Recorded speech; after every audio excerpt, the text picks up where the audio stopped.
to Becoming Unbound with Dr. Nikiba. I am Dr. Nikiba, and I am sharing with you everything that's going on with me as it relates to my healthy journey and just life experiences in general. So, it's mind, body, and spirit. So, last week I talked with you about the what happens. Like for me, the scale went up, and I'm still winning. So this week, um, I'm focusing more on the scale, why the scale messes with your mind.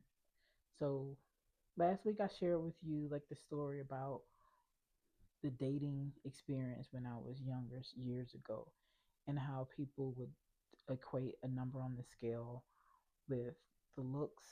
They would also equate it with so much other things. And wherever you are in your life right now, that's resonated with why you are where you are, right? And why you have the experience you have. So for me, for instance, why the number on the scale messes with my mind.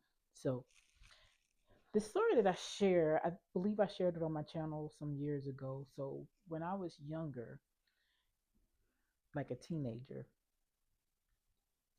I remember my uncle was getting married, and for some reason in the beginning part of that year I had slowly decreased what I was eating. And I didn't realize that I was doing it. But I remember in the household, there were also some things that was going on in my family life. So I could hear, people giving other people negative talk about how they were. They were talking about their weight. And I internalized some of those thoughts for myself.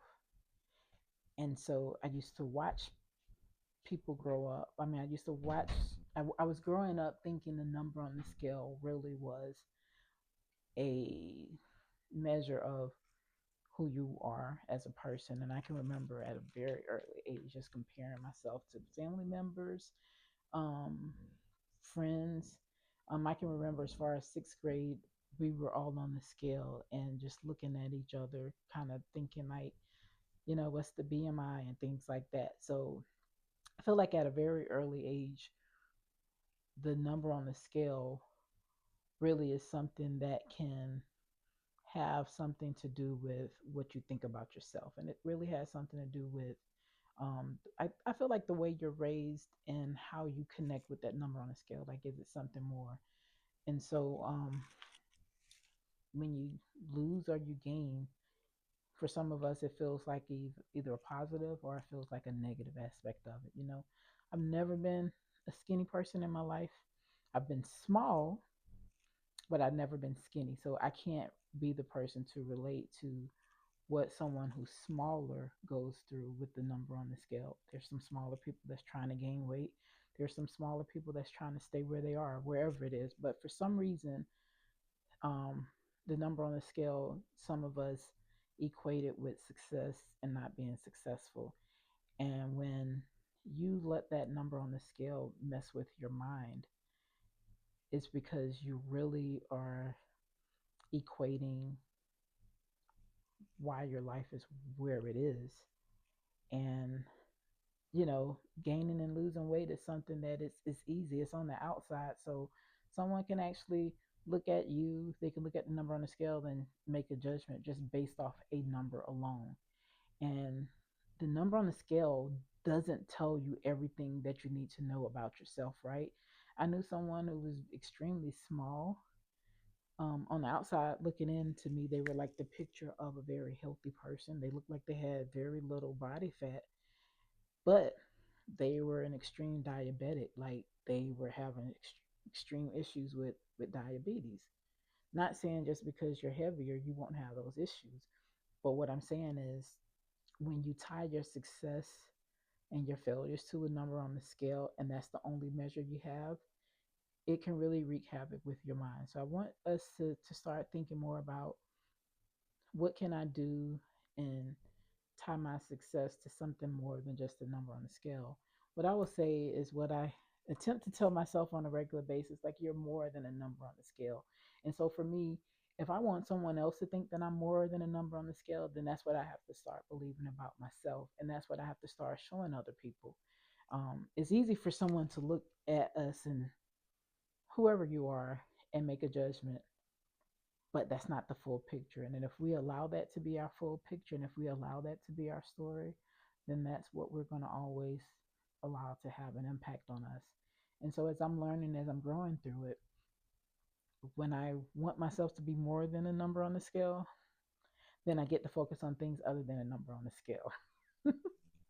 And I keep saying the number on the scale, so it's like I'm focusing on it, right? But that's really not what it's about. It's shifting your mindset to give yourself permission to believe something higher about yourself. And for me, the number on the scale is one representative of where I might be, and it gives some feedback on where I want to go, but it doesn't give the entire picture. So for me, um, I get to spend more time in my vision of who I am and what I want to look like, because to be honest, the number on the scale for one person might look different for someone else. And so when you tie yourself to a specific number on the scale, you already set yourself up for the possibility of not being totally satisfied if you get to that number and the picture of yourself isn't the same picture that you envision. So, what I would say, let's shift towards a number on the scale and shift towards what do you think that means for you? And so, for me, for the longest, I said, like some years, I wanted to get to 252 because that was to me tangible. And when I didn't get to that weight in this big adult age, in my mind, I felt like I was a failure because I was like, how can I get to the 252? And I became obsessed with it. I became obsessed with it in the wrong way because I was doing all these things to try to do it, but I wasn't living in the vision of who I was. But I was forgetting in the moment that although I wasn't 252, I was getting smaller. I was able to walk around with less pain. I could do workouts and felt great about myself. I felt less winded. I was able to get on a plane and travel without needing the seatbelt extender, and I was able to go in the store and get certain clothes without having to worry about spending extra money or ordering clothes online to be able to get my sizes. And so for me, when we move away from a number on the scale and we start focusing on what our reality is, like if do you want to look better? Do you want to walk around better? Like what is it about yourself that you think the number on the scale is going to tell you? And then realize that that's really not true. Who you are, who you get to live every day tells you way more about yourself than being focused on the number on the scale. So um, it messes with your mind because we give it more power than what we should. And so, what I want to challenge us to do now is to start focusing on the lifestyle that you want for yourself. Um, even I'll say this, even I've heard as a major airline in the U.S. has changed their policies, and they said people of a larger frame um, have to buy 2 seats or whatever. They can't even give people the standard for that. Like they can't say, hey, if it's 200 pounds or more, if it's 300 pounds or more. So what does that tell you? It tells you that it fluctuates based off of the perception. It fluctuates based off a person's mindset, and it just fluctuates based off people's opinions. And so, why give someone else and something inanimate power over who you are? We all have the power to shift, and we have the power to think about ourselves way better than just the number on the scale.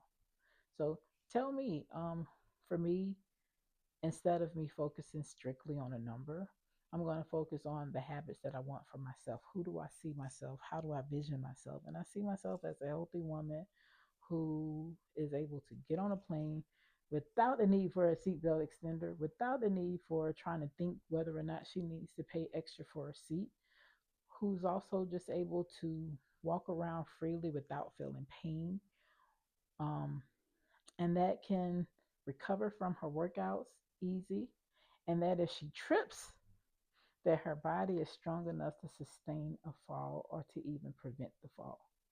Because when I fractured my foot, I had just came from surgery and I had just come off of not being able to work out because I was focused on one aspect. And some months prior to that, I had tripped and I stopped myself from falling because I'd been working out because I was stronger. So think about those things about yourself, and you get to shift away from the number on the scale to allow yourself to feel better about yourself as opposed to using that as your only marker of success and failure. So that's all I have to share for you today. Hope to see you next week, and drop in the comments and share for me, like, what is your goal? Like, what would you like to be able to shift away from in your mind from a number?